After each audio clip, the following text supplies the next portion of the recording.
Hello humankind, hope you all are fit and fine. The Phytoplankton Academy welcomes you all and आज हम discuss करेंगे about the composting.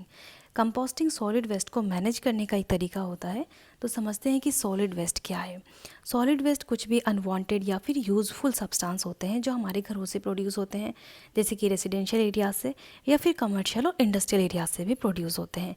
इसमें आता है जैसे गार्बेज, रिफ्यूज, स्लज और अदर डिस्कार्डेड मटेरियल। और ज़रूरी नहीं कि ये सॉलिड फॉर्म में हो, ये लिक्विड और गैशियस फॉर्म में भी होते हैं।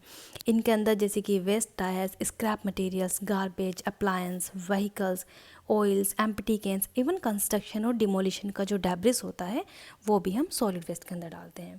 तो इसको मैनेज करने के कई तरीके हैं, जिनमें से कंपोस्टिंग होता है। कंपोस्टिंग हम करते हैं anaerobic treatment, aerobic treatment and the vermi composting. Anaerobic treatment का मतलब होता है ऑक्सीजन की एब्सेंस में, एरोबिक मतलब ऑक्सीजन के प्रेजेंस में, एंड वर्मी कंपोस्टिंग मतलब कुछ वर्म्स का यूज़ करके हम कंपोस्ट फॉर्म करते हैं। It is the biodegradation of the organic component by the microbial technique to produce manure या यूजफुल फर्टिलाइज़र। बेसिकली क्या होता है, जो हमारा सॉलिड वेस्ट है उसका जो ऑर्गेनिक कंटेंट है वो उसमें ऑर्गेनिक कंटेंट को हम ट्रीट करते हैं और एट द एंड एक फाइनल प्रोडक्ट बनाते हैं जिसको हम फर्टिलाइज़र कहते हैं। और ये ऑर्गेनिक फर्टिलाइज़र होता है जिसको हम अपने एग्रीकल्चरल एरियाज़ में एग्रीकल्चर एक्टिविटी के लिए यूज़ करते हैं।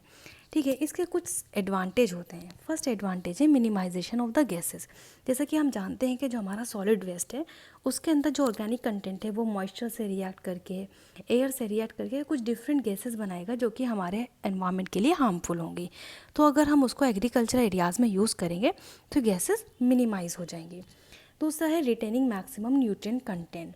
इस प्रोसेस के थ्रू जितना भी ऑर्गेनिक मैटर के अंदर न्यूट्रिएंट कंटेंट होता है वो रिटेन रहता है, क्योंकि हमने उस मैटर को निकाला और उसको एग्रीकल्चरल एरियाज़ में यूज़ किया, फिर वो डायरेक्टली हमारे प्लांट्स में उनके अंदर गया, तो जो न्यूट्रिएंट्स थे वो रिटेन रहते हैं।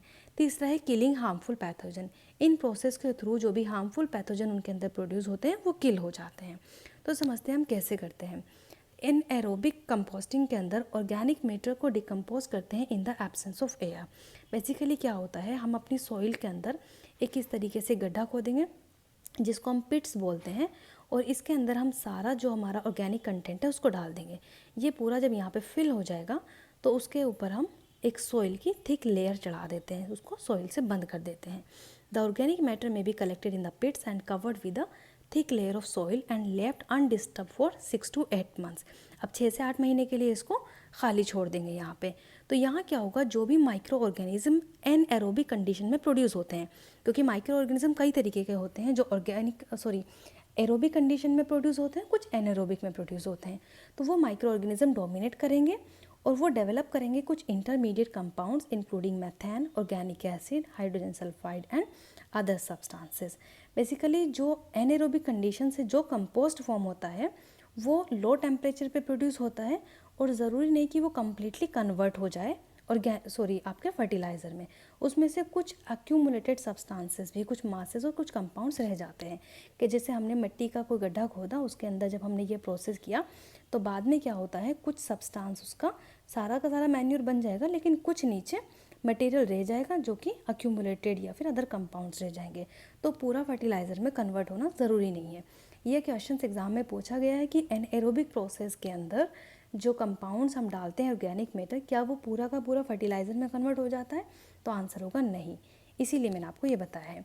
लेकिन एरोबिक कंपोस्टिंग में क्या होता है, वो पूरा कन्वर्ट हो जाता है फर्टिलाइज़र में।